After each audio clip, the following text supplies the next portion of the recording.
आणि बहिर्मुक्ता जर तिची काढायची असली तर जाऊ द्या म्हणा, तिला बाहेरचं जे जे ती पाहती ना त्याचं काय दाखवलं पाहिजे, स्वरूप दाखवलं पाहिजे, म्हणजे ती तिथं रमणार नाही. म्हणून जाऊ द्या, म्हणून संसार अनित्य मलिन दुःखरूप म्हणून दाखवला पाहिजे. कसा आहे तो?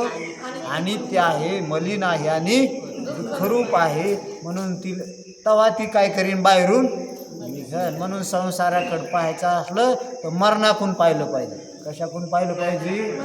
हा, तुम्हाला सांगतो, जरा चिंतनच करी जा. अरे माणसाला डोळे झाकून बसा वाटतं का? नाही बसा, बाहेर पहा वाटतं. पण जेव्हा जेव्हा बाहेरचं जग दिसन तेव्हा तेव्हा त्याला काळ दिसत जा. काय दिसत जा? कारण हे सगळं कशानं ग्रासलेलं आहे? काळानं ग्रासलेलं आहे. मग आता तुम्ही बाहेर निघले की शरीर दिसले की बाई दिसाव का काळ दिसाव? काळ दिसाव. तुकाराम महाराज म्हणले बाबा, काय म्हणले? झाला प्रेतरूप शरीराचा भाव लक्षेला ठाव स्मशानीचा. हे सगळे दिसले की ते म्हणले मला मसन वाटा आठवतो याचा. काय आठवतो? हे उद्या कुठे जाणार? आणि मसन वाट्यात गेले म्हणजे काय होणार आहे? प्रेत. मग आता हे शरीर आहेत का प्रेत आहेत? प्रेत हे. आणि प्रेत हेत म्हणल्यावर आणि हे जर मसन वाटा आहे म्हणल्यावर इथं भीती वाटन का नाही? माणसं डोळे झाकतेन का पाहतेन? हा, बाहेरचं ऐकतेन का कानं बंद करतेन? हा, म्हणून तुकाराम महाराज म्हणले चालता वाट पुढे भय वाटते चित्ती, बहुत जन गेले नाही आले. म्हणून जग तुम्हाला सांगतो, अरे चांग देवाला नुसतं जगाचं स्मरण झालं तर भीती वाटत होती. काय काय? हा, म्हणून तो जगाच्या भेन समाधीत जायचा. काय जायचा तो? हा, 6 महिने काय लागायची त्याला? म्हणजे 6 महिने जगाचं काय होत नव्हतं? भानच होत नव्हतं त्याला.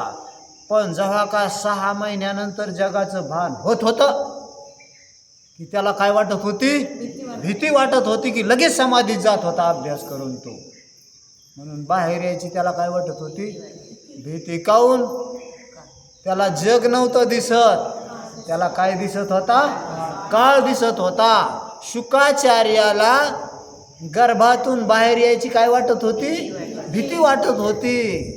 त्याला बाहेर यायला बाहेरचं जग नव्हतं दिसत, काय दिसत होतं?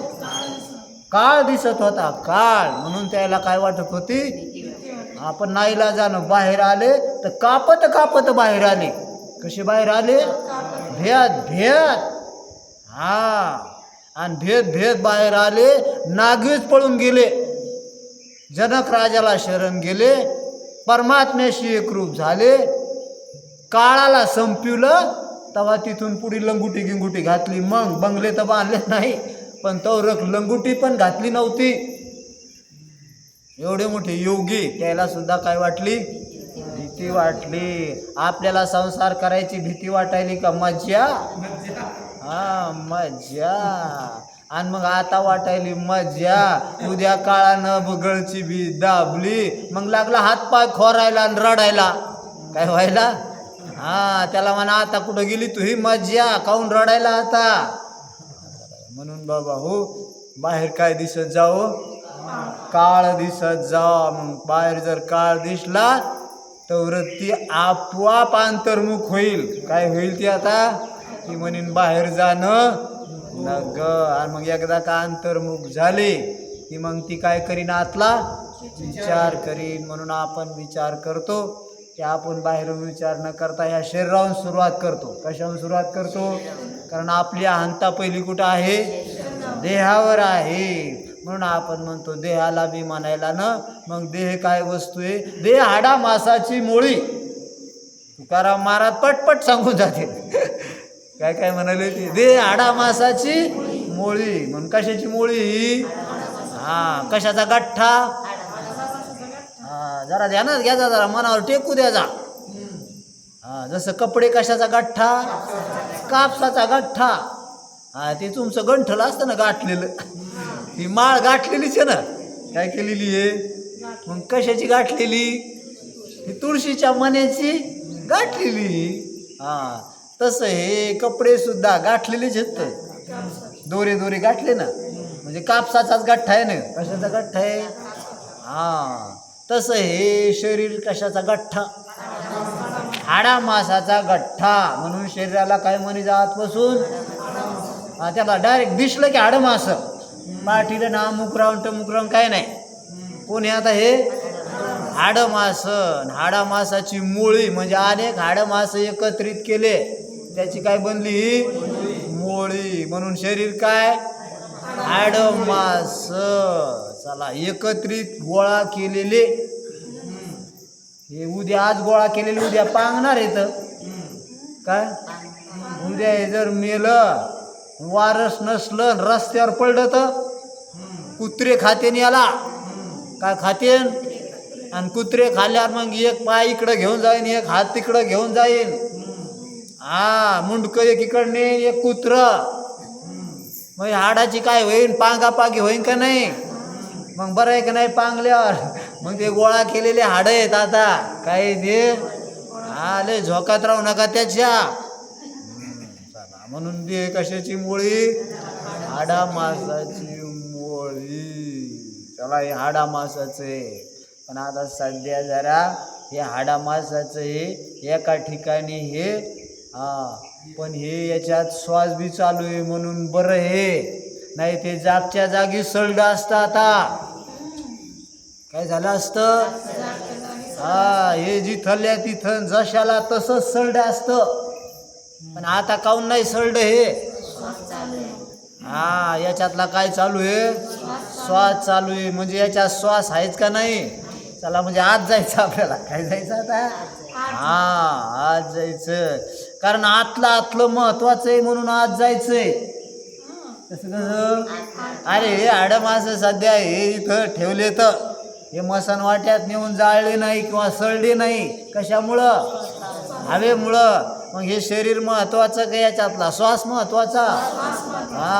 श्वास महत्वाचा आहे. म्हणून जरा श्वासाकडे लक्ष द्या जा. कशाकड? मग कशाचा आहे श्वास? हवेचा. म्हणून श्वास हवेचं गाठलं. कशाचं गाठलंय ते? नाही तर मग सुटलं तर मागचं जर गाठलं नाही तर मग पुढचा पुढं श्वास गेला नाही तर मग झालं. म्हणून बरं ते गाठलं हे काय ते ऑक्सिजन. एका दिवसात 24 तासात 21,000 श्वासोश्वास चालते. किती चालते तर? 21,600 श्वासाचं गाठलंय दिवसभरात. बरं झालं ते गाठलेलं राहिलं. एखादं जर अंतर पडलं असतं ना मधात 5-10 मिनिटाचं, पुढचा गेला आणि मागचून आतून आलाच नाही तर संपलं असतं त्याचं. पण बरं झालं हे चाललंय. पण मग ते गाठलं कशाचं? हवेचं. म्हणून यातले श्वास हवारूप आहे. आता ते गाठलं चाललेलं आहे. पण आता इथं मन शुद्धीवर आहे म्हणून बरं आहे. काय आहे? नाही तर मग श्वास बी चालू असता, शरीर बी असतं, मन पागल झालं असतं तर बराळ्याच्या दवाखान्यात नेऊन घालावं लागलं असतं. कुठं?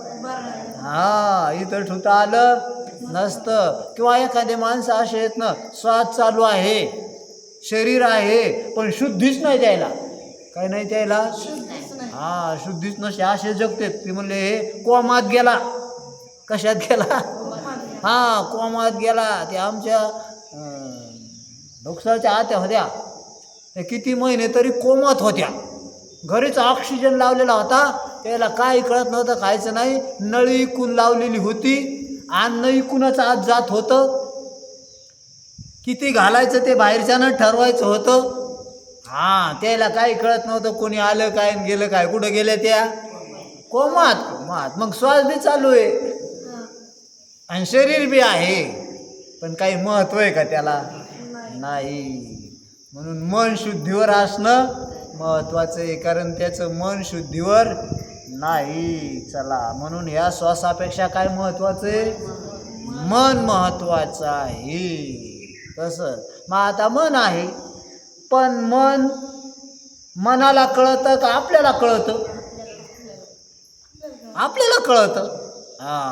आणि मग आपल्याला कळतं म्हणून मन कळतं म्हणून बरं आहे. इथं कशामुळं बरं आहे? कळत आहे. पण मग कळत आहे कोणामुळं? मन शुद्धीवर असल्यावर कळतं, पण मनाला कुठं कळतं? आपल्याला कळतं. म्हणून कळणं कोणाचे? मनातलं कळणं कोणाचं? आपलं. आणि मग ज्याला कळतो तो मनापेक्षा चांगला. म्हणून ध्यानात असू द्या. आता हो, जगापेक्षा शरीर चांगलं. आता जगातून बी निघा आधी.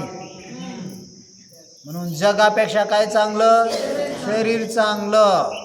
जगापेक्षा शरीर काहून चांगलं? त्याच्यात आत्मा प्रगट आहे, म्हणून शरीर कसं आहे? चांगलं आहे. शरीरापेक्षा प्राण चांगले, कारण ते शरीर जिवंत राहिलं ते कशामुळं? प्राणामुळं. म्हणून शरीरापेक्षा प्राण चांगले. म्हणून रामदेव बाबा म्हणते जरा श्वास घ्या जा चांगले भरपूर, प्राणायाम करी जा, तर आरोग्य राहील. म्हणून शरीरापेक्षा प्राण चांगले, प्राणापेक्षा मन चांगलं. म्हणून ज्ञानेश्वर महाराज म्हणते जरा ईश्वराची भक्ती करा, म्हणजे मन शुद्ध राहील. काय राहील? म्हणून शरीराला शुद्ध ठेवण्यापेक्षा जरा प्राण शुद्ध ठेवी जा, आणि प्राण शुद्ध ठेवण्यापेक्षा मनाला शुद्ध करी जा. मनात घाण करू नका, कारण मनात घाण कशानं होती? बाहेरच्यानं. म्हणून हे जे महत्त्वाचं नाही त्याला महत्त्व देणं आणि त्याला मनात घेणं म्हणजे घाणच केली का नाही ती? मग जे महत्त्वाचं नाही ते मनात घातलंय म्हणजे मनात काय झाली त्याची? आणि हे मनात कोणी घेतलंय? म्हणजे हे नसलेलं अनावश्यक मनात घेणारे आपण मूर्खच आहेत का नाही?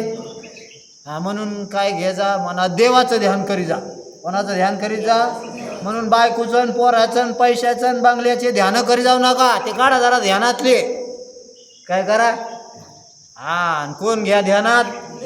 म्हणून गवळणी कोणाचं ध्यान करीत होत्या? त्याच्या नवरा बी ध्यानात नव्हता, नवऱ्याचं बी नाव घेत नव्हत्या त्या. कोणाचं? सक्रातीला बी नाही, वरून वरून घ्यायच्या, फक्त हातून कृष्णाचं घ्यायच्या. का घ्यायच्या त्या? कारण नवऱ्याचं नाव घ्यायला ध्यानातच नाही द्यायचा नवरा, काय नव्हता. आणि बंगला, त्याचे घरं बी ध्यानातच नव्हते त्याच्या. त्याच्या ध्यानात कोण? कृष्ण. भांडे घासीत असल्या तर भांडे ध्यानातच नव्हते त्याच्या. कोण ध्यानात? कृष्ण. आणि मग भांडे घासतात ते कृष्ण ध्यानात असल्यामुळं त्याला ध्यान कोणाचं लागायचं? कृष्णाचंच लागायचं. आणि कृष्णाचं ध्यान लागलं की मग तशा स्तब्ध व्हायचे. भांडे तिथंच, हात जाग्यावर, आणि मग सासू यायची. मग एक फटका द्यायची ती. का करीत होती? भांडे घासायली का करायली? मग यायची ती शोधती. कारण त्याच्या ध्यानात कोण होतं? कृष्ण. आणि मग अरे ते बाकीचं काय नव्हतं, ते ध्यानात ठुलत नाही, ते काढूनच टाकलं ध्यानातलं. काय केलं? त्यानं काढून टाकलं, कारण कृष्ण ध्यानात घेतला. काय ध्यानात घेतला? आणि मग कृष्ण ध्यानात आल्यावर, ध्यानात घेतल्यावर हे गर्दा कशाला राहील? म्हणून त्या म्हणल्या नित्य आनंदा पुढे आनंद तो कोण? विषय सुख बाई ते. ते म्हणले कृष्णाचा आनंद भेटतो आम्हाला. तो हा नवरान फिवरा काय तिकडं जाऊ द्या, तो मरतोय. काय होतंय? मग काय म्हणून त्या गवळणीचं अंतकरण कसं होतं? शुद्ध होतं. म्हणून मन शुद्ध ठेवलं पाहिजे. आणि मन शुद्ध ठेवायचं असलं तर कोणाचं भजन ध्यान केलं पाहिजे? देवाचं ध्यान केलं पाहिजे. आणि देवाचं ध्यान केलं की ही घाण निघून जात असते. चला जाऊ द्या. म्हणून मन शुद्ध असावं, म्हणून मन महत्वाचं आहे. आणि मन शुद्ध झालं की त्या मनात कळत असतं की मनापेक्षा चैतन्य महत्वाचं आहे. कोण महत्वाचं आहे? म्हणून गवळणीला नंतर कळालं की काय महत्वाचं आहे? चैतन्य महत्वाचं आहे. कारण त्या मनाला जाणणारा चैतन्य परमात्मा रूप आहे. म्हणून कोण महत्वाचं आहे? मी महत्वाचा आहे. मग मी मनाला कसा आहे? जाणणारा. म्हणून आपण ध्यानात घेतो की शरीर हाडा मांसाचं, श्वास हवेचा, मन आठवणीचं, आणि मी त्याला जाणणारा चैतन्य ज्ञानरूप. काय? शरीर मांस रूप, श्वास हवा रूप, मन आठवणी रूप, पण मी ज्ञानरूप. मग मी कोण आहे आता? ज्ञानरूप आहे. म्हणजे मी मांस रूप नाही, हवा रूप नाही, आठवणी रूप नाही, तर केवळ ज्ञानरूप. आणि मी जर ज्ञानरूप आहे तर देहावरली अहंता गेली. काय गेली आता? म्हणजे मी देह नाही, मी प्राण नाही, मी मन नाही. मग आपली अहंता, मग मी नाही का? आहे. मग मी कोण आहे? ज्ञानरूप आहे. आणि मग मी जर ज्ञानरूप आहे, आता देहावरली काय काढली आपण? अहंता काढली. आता देहावरली अहंता काढली ना, तर देह संबंधी पदार्थातलं ममत्व आपोआपच जातं. काय जातं आता? देहाच्याच देह संबंधीचे नाते. कशाचे नाते ते? हां, का आत्मसंबंधीचे नाते? देह संबंधीचे नाते.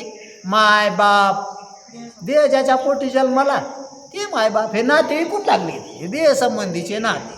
मोरड्या उडवी ती शेतात आहे. चला जाऊ द्या, आपल्याला पुढचा विषय नाही घ्यायचा. पण हे नाते कशाचे आहेत?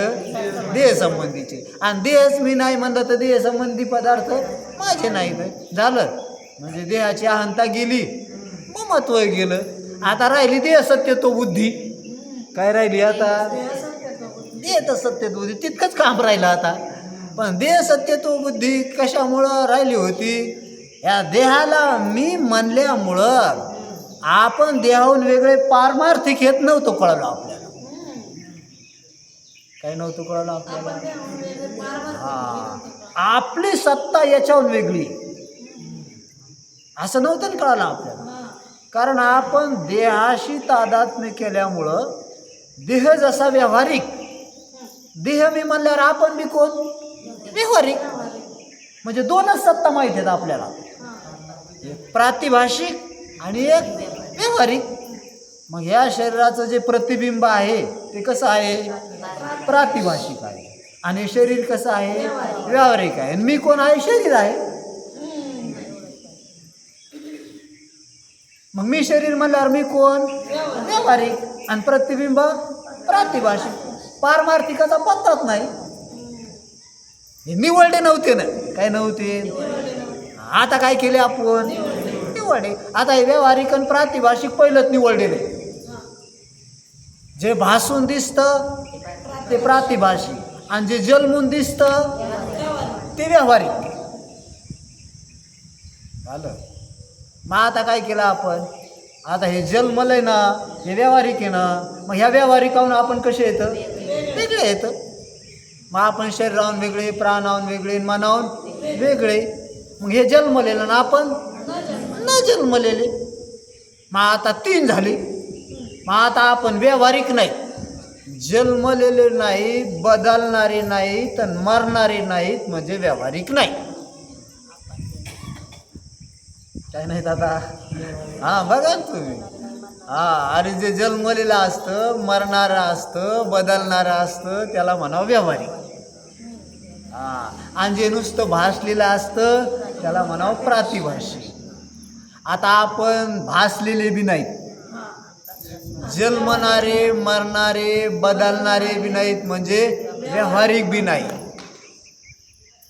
आणि आपण नाहीत का? मग आपण असलेले. आपण भासलेले का झालेले का असलेले? असलेले. म्हणून आपण असलेले. मग आता आपण जर असलेले तर आपण व्यावहारिक नाही, मग पारमार्थिक. कसे आहोत आता? आता तीन सत्ता झाले. किती सत्ता झाले? तीन सत्तेतले तीन पदार्थ झालं. जे भासलेले ते प्रातिभाषिक सत्तेतले. कोणचे भासलेले ते तुम्हीच पाहता. मृगज, सावली, आरशातलं प्रतिबिंब हे कसे येतं भासलेली. आता ते प्रातिभाषिक, आणि जे जन्मलेले तन मरणारे तन बदलणारे ते व्यावहारिक. ते कोणचे कोणचे ते तुम्हीच पहा. मग विषयाकडे जगाकडे पाहिलं तरी ते शरीर पाहिलं तर बदलणारच व्यावहारिकच, प्राण पाहिले तर तसेच, मन पाहिलं तर, म्हणून हे सगळे कसे येतं व्यावहारिक. आणि जो जन्माला नाही, मरणारा नाही, भासलेला नाही, असलेला आहे तो कोण आहे? मग असलेले कोण येतं? असलेले आपण एकटेच येतो, म्हणून आपण एकटेच पारमार्थिक आहोत. कसे आहोत? हां, एकटेच पारमार्थिक. आणि एकटे जर पारमार्थिक आहे तर हे कोणीच पारमार्थिक नाही. पारमार्थिक नाहीत शब्दाचा अर्थ असलेले नाहीत.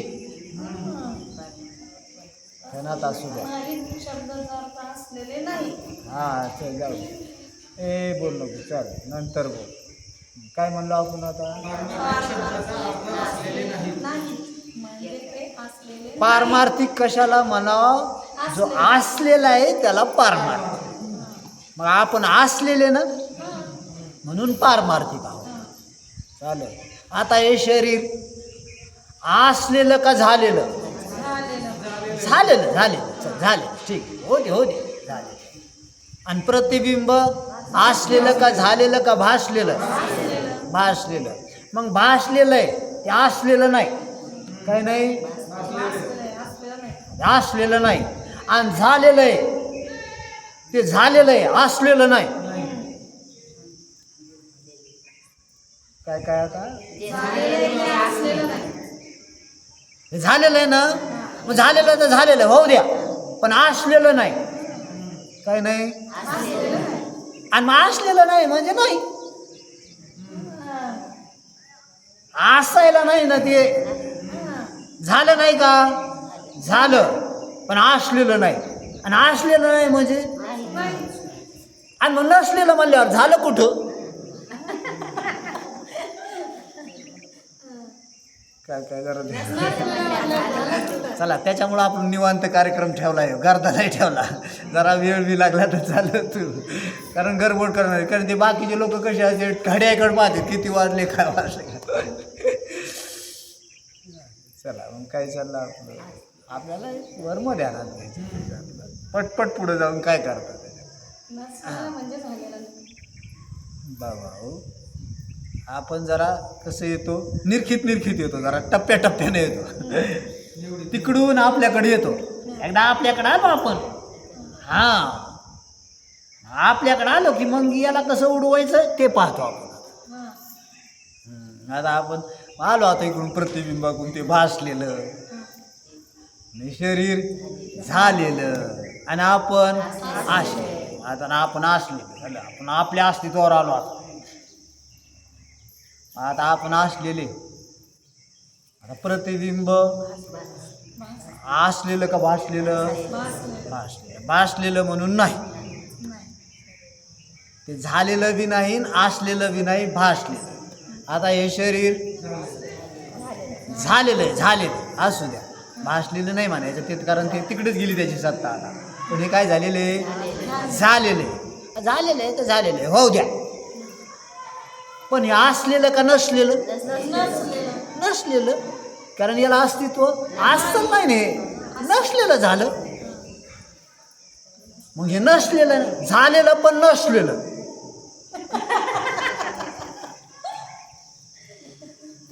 झालेलं पण कसं? नसलेलं. आणि नसलेलं म्हणल्यावर नाहीच तर झालं कुठं? मग आता झालं नाही, दिसायलं ना. आता झालेलं म्हणलं नको, आता भासलेलं म्हण. आता काय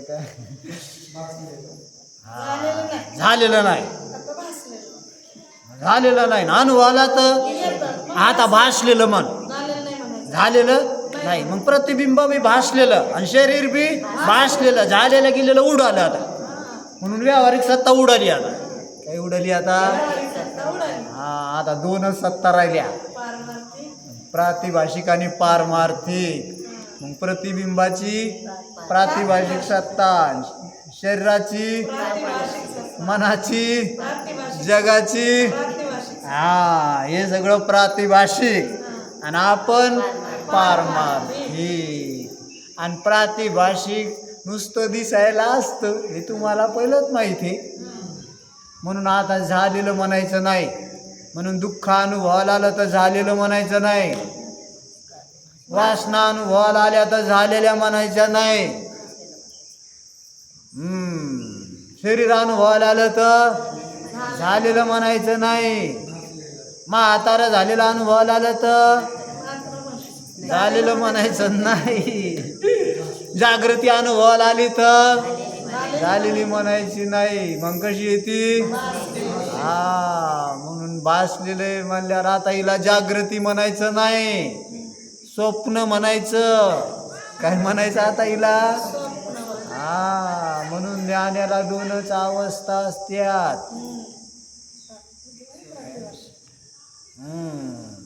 कोणत्या अवस्था म्हणायला आपण त्याला समाधी आणि स्वप्न या दोनच अवस्था असतात. काय असतात त्याला आता? समाधी आणि स्वप्न. स्वप्न तर स्वप्नच, पण जागृती तरी काय आहे? स्वप्नच आहे. जाग झाल्यावर स्वप्नाला काय ठरवलं आपण? स्वप्न ठरवलं. मग ते काय होतं? स्वप्न होतं. आणि हे तरी काय आता? ते भासलेलं का झालेलं? भासलेलं. मग हे तरी काय? स्वप्न. आता दोन्ही स्वप्न ठरले ना. मग दोन्ही स्वप्न म्हणल्यावर त्याला त्याच्या स्वरूपाचं अज्ञान नाही, कारण तो स्वतःच्या अस्तित्वावर आला ना. पारमार्थिक स्वरूपाचं काय नाही? अज्ञान नाही, म्हणजे झोप नाही त्याला. आता काही नाही. मग त्याची जी झोप आहे ना ती समाधी आहे. काय आहे ती? समाधी जसं स्वतःच्या स्वरूपाचं भान असतं, म्हणजे त्याला योग्याला काय असतं? स्वतःच्या स्वरूपाचं. आत्मस्वरूपाचं नसलं तरी त्याला त्याच्या स्वरूपाचं काय असतं? ब्रह्मरूपानं नाही कळालं त्याला, पण मी जाणणारा देहाहून वेगळा आहे असं काय असतं? त्याला भान असतं. त्याला काय म्हणून त्याला काय म्हणते? त्याला झोप म्हणता येत नाही. त्याला काय म्हणते? तर समाधी. तसं ज्ञानाला अज्ञानच नाही राहिला. आता स्वरूपाचं भान आहे त्याला. काय आहे आता? अज्ञानच नाही म्हणल्यावर आता त्याची झोप नाही. काही नाही ती. ती काय आहे?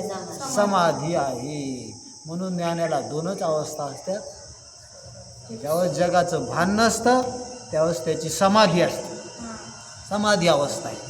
म्हणून झोपीत त्याला जगाचं काय नसतं? भान नसतं. म्हणून ती अवस्था कोणची? त्याची समाधी अवस्था. आणि जागृतीत त्याला जगाचं भान असतं, पण हे स्वप्न कळालेलं असतं, भासमान कळालेलं असतं. म्हणून ही काय आहे? स्वप्न. आणि स्वप्न तर स्वप्नाची अवस्था आहे. म्हणून त्याला दोन अवस्था आहे. आणि आज्ञेला त्याला बी दोनच असतात. त्याला स्वप्न पाहत असताना तो स्वप्नाला काय समजतो? जागृती समजतो.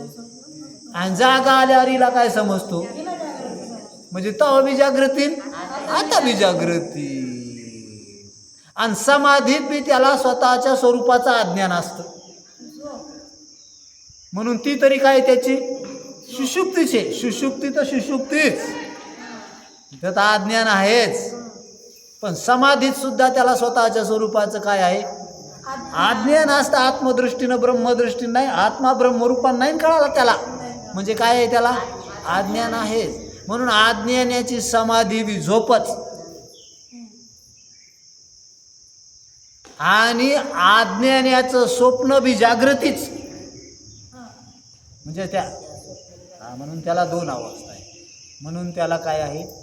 बंधन आहे. काय आहे? आणि आपल्याला ज्ञानाला काय नाही, कारण स्वप्न काय नसतं. ते दिसायला येत असायला नाही. आणि झोप अज्ञान नाही म्हणून झोप नाही. म्हणून महाराज म्हणतात काय? इदंतेशी वाळिले. म्हणजे जे हे आहे ना ते वाळून टाकलं, म्हणजे कल्पित ठरलं. आता म्हणजे हे भास ठरवला. काय ठरवलं आता?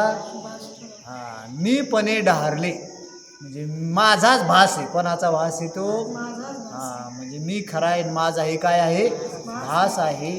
म्हणून आपण पारमार्थिक आहोत आणि जग प्रातिभाषिक आहे. भासलेलं म्हणल्यावर ते झालेलं नाही, भासलेलं म्हणलं तर मग कोणाचा भास? आपलाच भास. आणि आपलाच भास म्हणल्यावर आपल्याहून काही नाही, ते भिन्न नाही, म्हणजे द्वैत नाही, म्हणजे प्रपंच नाही. उरला तो अवघा हरी. आणि उरला जर अवघा हरी, खाली राहिला जर परमात्मा. आताच असं आहे का पहिलंच असं होतं? मग पहिलाच प्रपंच नव्हता का? आताच नाही? आता तर नाहीच नाही, पण पहिला बी नव्हता आणि पुढं होईल. असं कधी वाटतं का तुम्हाला की आरशातलं जे प्रतिबिंब आहे ना, हे माग कधीतरी इथं होतं म्हणून? नाही. बरं आता असायला आहे का तिथं? नाही. बरं पुढं कधी एखाद्या वारीने येऊन तुम्हाला हानीन का गालात? निश्चित झाला आता ते की ते त्याच्यात नाही, ते नाहीच, आपणच तिथं दिसायलो.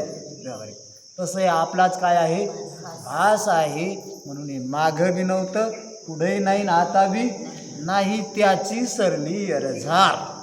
अरे म्हणलं मग आतापर्यंत कसं काय एरझार सांगितली?